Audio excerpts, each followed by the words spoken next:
क्या तुम्हें पता है कि हमें जहां पे सन दिखता है वो एक्चुअली वहां पे होता नहीं है।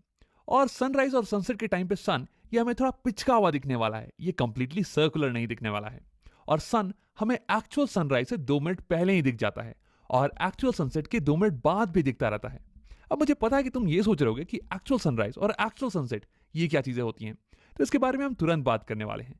लेकिन सन के साथ ये अजीब चीजें इसलिए होती हैं क्योंकि हमारा एटमॉस्फेयर ये लाइट को रिफ्रैक्ट करता है। अब इसी के बारे में पढ़ते हैं इस वीडियो में।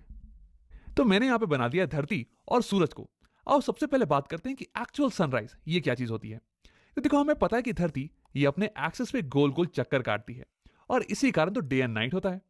लेकिन असल में धरती बहुत ही बड़ी है और हम इसके साथ साथ गोल गोल चक्कर काट रहे हैं, तो हमें पता नहीं पड़ता है कि हम गोल घूम भी रहे हैं। हमें लगता है कि सूरज ये हमारा चक्कर काट रही है, कुछ ऐसे। इसलिए तो हम बोलते हैं कि सन राइजेस, सूरज उग रहा है, लेकिन असलियत में तो हम गोल गोल घूम रहे हैं। अब देखो, सवाल ये है कि हमें सूरज कब उगता हुआ दिखने वाला है, कब जस्ट राइज करता हुआ दिखने वाला है। जब सूरज यहां पे हो या फिर यहां पे या फिर यहां पे। तो देखो, अगर तुम अपनी सीधी लाइन में देखो तो जो भी चीजें इस सीधी लाइन पे होंगी या फिर इसके ऊपर होंगी हम उसे देख पाएंगे क्लियरली, क्योंकि उससे लाइट रेस हम तक पहुंच सकती हैं। लेकिन जो भी चीजें इस सीधी लाइन के, तुम्हारी सीधी लाइन के नीचे होंगी, हम उसे क्लियरली नहीं देख पाएंगे, क्योंकि उससे जो लाइट आएगी ना, उसे यह धरती ब्लॉक कर देने वाली है, वो हमारी आंखों तक पहुंच ही नहीं पाएगी। और देखो, इस सीधी लाइन को हम बुलाते हैं हॉराइजन, या फिर हिंदी में मैं कहूं तो इसे हम बोलते हैं क्षितिज। तो यानी कि जो भी चीजें हॉराइजन के ऊपर होंगी उसे हम देख पाएंगे, और जो भी चीजें हॉराइजन के नीचे होंगी हम उसे नहीं देख सकते हैं। तो अब मैं तुम्हें हॉराइजन को अच्छे से समझाता हूं। तो जिस पॉइंट पे तुम खड़े हो ना धरती पे, अगर उसी पॉइंट पे मैं एक सीधी लाइन ड्रॉ कर दूं, सीधी लाइन से मेरा मतलब है कि एक टैंजेंट को ड्रॉ कर दूं धरती के इस पॉइंट पे, तो इसी को हम हॉराइजन बुला रहे हैं। तो हमारी सूरज ये क्योंकि हॉराइजन के नीचे है ना, तो इसलिए हम इसे नहीं देख पाएंगे। अगर मैं सूरज से एक लाइट रे को निकालूं तो ये तुम्हारी आंखों तक नहीं पहुंच सकती है। ये धरती की सरफेस ये से ब्लॉक कर लेने वाली है और ये तुम तक नहीं पहुंच पाएगी। अब देखो, इस केस में तुम्हें कुछ ऐसा दिखने वाला है। ये हो गई स्काई और ये हो गई हमारी लैंड। और यहां पे मैंने किसी भी सूरज को नहीं बना रखा है क्योंकि तुम सूरज को देख ही नहीं सकते हो। तो स्काई और धरती को सेपरेट करने वाली लाइन, इसी को हम बुला रहे हैं हॉराइजन। और हमारी सन ये अभी हॉराइजन के नीचे है, इसलिए हम इसे नहीं देख सकते हैं। लेकिन अगर अगले ही क्षण ये हमारी सन ये थोड़ा सा ऊपर आ जाए हॉराइजन के यहां पे कहीं, तो देखो अब सन से निकलने वाली जो रेस है ना, ये हम तक पहुंच सकती है। ये देखो हमारी आंखों तक आ सकती है और हम इसे देख लेने वाले हैं। तो तुम्हारे इस सीन में कुछ ऐसा दिखने वाला है। सन जस्ट ऊपर आने वाला होगा और इसी को हम बोलते हैं एक्चुअल सनराइज। तो यानी कि जब सन हॉराइजन के जस्ट ऊपर आ जाए तो होनी चाहिए एक्चुअल सनराइज। लेकिन देखो, अभी तक हमने एटमॉस्फेयर की बात नहीं की, धरती की एटमॉस्फेयर की। तो चलो इसे भी बना लेते हैं और सन को हॉराइजन के थोड़ा नीचे लेके आते हैं। तो आओ देखते हैं कि इस केस में क्या होने वाला है। वैसे तो सन हॉराइजन के नीचे है तो हमें ये दिखना नहीं चाहिए, लेकिन आओ कुछ रेस को बना के देखते हैं। तो ये मैंने बना दी सन से निकलने वाली कुछ दो रेस।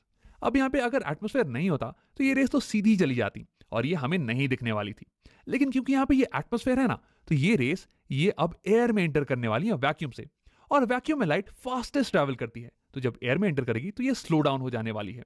और क्योंकि यहाँ पे स्पीड में चेंज आ गया है, इसलिए लाइट ये थोड़ा रिफ्रैक्ट कर जाएगी, ये बेंड कर जाएगी। और क्योंकि ये जा रही है स्लोअर मीडियम में, इसलिए ये लाइट बेंड करने वाली है टुवर्ड्स द नॉर्मल। अब उसे बना लेते हैं। अब देखो, इसके बारे में हमने डिटेल में बात किया था रिफ्रैक्शन के वीडियो में, तो अगर तुम्हें ये समझ में नहीं आ रहा ना, तो एक बार तुम वो वीडियो को देख के आ जाओ। अब देखो, ये लाइट रेस ये बेंड कर रही है और ऐसे बेंड कर रही है ना कि अब ये हमारी आंखों में पड़ने वाली है, तो यानी कि हमें कुछ ना कुछ दिखने वाला है। तो देखो, हमारा ब्रेन इन दोनों लाइट रेस को पीछे की तरफ प्रोड्यूस करने वाला है, कुछ ऐसे। और जहां पे ब्रेन को इंटरसेक्शन होता हुआ दिखेगा, ब्रेन को लगेगा कि यही है सोर्स ऑफ लाइट, तो यानी कि ब्रेन को यहां पे सन दिखने वाला है। तो अमेजिंग चीज ये है कि अभी भी सन हॉराइजन के नीचे है, तो यानी कि ये हमें नहीं दिखना चाहिए था।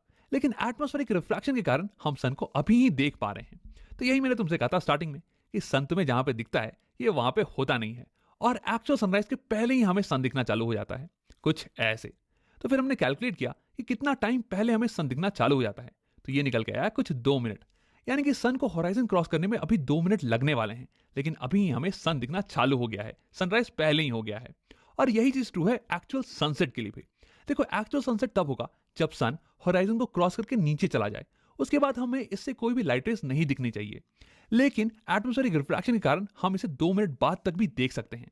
तो यानी कि सन हमें एक्चुअल सनराइज के 2 मिनट पहले ही दिखने लगता है, और सन एक्चुअल सनसेट के 2 मिनट बाद तक भी हमें दिखता रहता है। तो अगर मैं शॉर्ट में बोलूं तो हमारी एटमॉस्फेयर ये लाइट रेस को बेंड कर देती है नीचे की तरफ, हमारी तरफ, और इसलिए हमें ऑब्जेक्ट्स ये थोड़ा ऊपर दिखने वाले हैं। और ये चीज ट्रू है किसी भी सेलेस्टियल बॉडी के लिए, चाहे वो सन हो, चाहे वो स्टार हो, या फिर मून हो, या फिर कोई और भी प्लैनेट। सारी बॉडीज ये थोड़ा शिफ्टेड दिखने वाले हैं। अब देखो ये जो इफेक्ट है ना शिफ्टिंग का, ये मैक्सिमम होता है उन ऑब्जेक्ट्स के लिए जो कि होराइजन के पास में हो। देखो जितना पास में होंगे ऑब्जेक्ट्स होराइजन के, उनसे निकलने वाली रेस ये उतना ही बड़ा एंगल बनाने वाली है नॉर्मल से। तो यानी कि ये रिफ्रैक्टेड रेस ये उतना बड़ा एंगल बनाने वाली है नॉर्मल से, और इसलिए इनकी जो शिफ्टिंग है ये मैक्सिमम दिखने वाली है। लेकिन अगर यही बॉडी ये सीधे हमारे ऊपर आ जाए बिल्कुल यहाँ पे, तो इनसे निकलने वाली रेस ये बिल्कुल ही नॉर्मल होने वाली है एटमॉस्फेयर के। तो यानी कि इनकी बेंडिंग तो बिल्कुल भी नहीं होने वाली है। तो यानी कि ऐसी बॉडीज ये बिल्कुल भी शिफ्टेड नहीं दिखने वाली हैं। तो यानी कि हमारे एटमॉस्फेयर के कारण हमें स्काई में ऑब्जेक्ट्स ये कुछ ऊपर की तरफ शिफ्टेड नजर आते हैं, और ऑब्जेक्ट जितना ज्यादा नीचे होंगे स्काई में ये उतना ही ज्यादा ऊपर की तरफ शिफ्टेड नजर आने वाले हैं। हाँ, ये तो जाहिर सी बात है कि अगर ऑब्जेक्ट कुछ ज्यादा ही नीचे आ गया तो उससे निकलने वाली रेस तो रिफ्रैक्शन के बाद भी हम तक नहीं पहुंच पाएंगी, तो हम तो उसे नहीं देख पाएंगे। लेकिन इन जनरल ऑब्जेक्ट जितना ज्यादा नीचे होगा ये उतना ही ज्यादा ऊपर की तरफ शिफ्टेड नजर आने वाला है। और अगर यही ऑब्जेक्ट ऊपर की तरफ चढ़ने लग जाए तो फिर इसकी शिफ्टिंग की जो इफेक्ट है ना ये धीरे धीरे कम होती चली जाएगी। और अगर ये ऑब्जेक्ट बिल्कुल ही हमारे सर के ऊपर आ जाए तब तो इसकी शिफ्टिंग की इफेक्ट ये बिल्कुल ही जीरो हो जाने वाली है। अब यही कारण है कि क्यों पुराने जमाने के जो सेलर्स थे ना वो उन स्टार्स का इस्तेमाल नहीं करते थे दिशा बताने के लिए जो कि होराइजन के पास में हो, क्योंकि ये स्टार्स तो बहुत ही ज्यादा शिफ्टेड है अपनी पोजीशन से। तो अगर वो इनको फॉलो करते तो वो तो आसानी से गुम हो जाते यार। अब देखो एक आखिरी चीज, सनराइज और सनसेट के टाइम में सन ये हमें सर्कुलर नहीं दिखने वाला है, बल्कि ये थोड़ा सा चिपटा हुआ दिखने वाला है। देखो कुछ ऐसे। तो ऐसा क्यों होता है? मैं चाहूंगा कि तुम वीडियो को एक बार पॉज करो और इसे खुद से पता लगाने की कोशिश करो। इसमें बिल्कुल ही यही वाला कॉन्सेप्ट इस्तेमाल हो रहा है। तो अब अगर तुमने ट्राई कर लिया है तो अब देखते हैं। देखो हमें पता है कि सनराइज और सनसेट के समय भले ही सन हमें होराइजन के ऊपर दिखता हो, लेकिन असल में ये होता है होराइजन के नीचे, और ऐसा हो रहा है एटमॉस्फेरिक रिफ्रैक्शन के कारण। और देखो हमने ये भी देखा कि जो पॉइंट जितना ज्यादा नीचे होगा होराइजन से ये उतना ही ज्यादा ऊपर की तरफ शिफ्टेड दिखने वाला है। तो यहाँ देखो सन की जो बॉटम मोस्ट पॉइंट है ना ये बहुत नीचे है कंपेयर टू सन की टॉप मोस्ट पॉइंट से। तो यानी कि बॉटम मोस्ट पॉइंट ये ज्यादा ऊपर की तरफ शिफ्ट होने वाली है compare to topmost point से। मतलब कि टॉप मोस्ट पॉइंट ये यहां से यहां कुछ 1 किलोमीटर की तरफ शिफ्ट हो गई, लेकिन जो बॉटम मोस्ट पॉइंट है ना ये 1 किलोमीटर से ज्यादा शिफ्ट होने वाली है, और इसलिए हमें सन थोड़ा सा चिपटा दिखने वाला है कुछ ऐसे। अब यही रीजन है कि क्यों हमारे एस्ट्रोनॉट्स को सेलेस्टियल बॉडीज की पिक्चर लेना पसंद नहीं जब वो होराइजन के पास में हो। अब आओ वीडियो को एक बार समराइज कर लेते हैं। इस वीडियो में हमने देखा कि एटमॉस्फेरिक रिफ्रैक्शन के कारण हमें ऑब्जेक्ट्स कैसे स्काई में शिफ्टेड नजर आते हैं। ऑब्जेक्ट जितना ज्यादा पास में होंगे होराइजन के ये उतना ही ज्यादा शिफ्टेड नजर आने वाले हैं, और इसलिए हमें सन एक्चुअल सनराइज के 2 मिनट पहले ही दिख जाता है, और एक्चुअल सनसेट के 2 मिनट बाद तक हमें ये दिखता रहता है। और इसलिए सनराइज और सनसेट के टाइम में सन ये हमें थोड़ा चिपटा नजर आता है।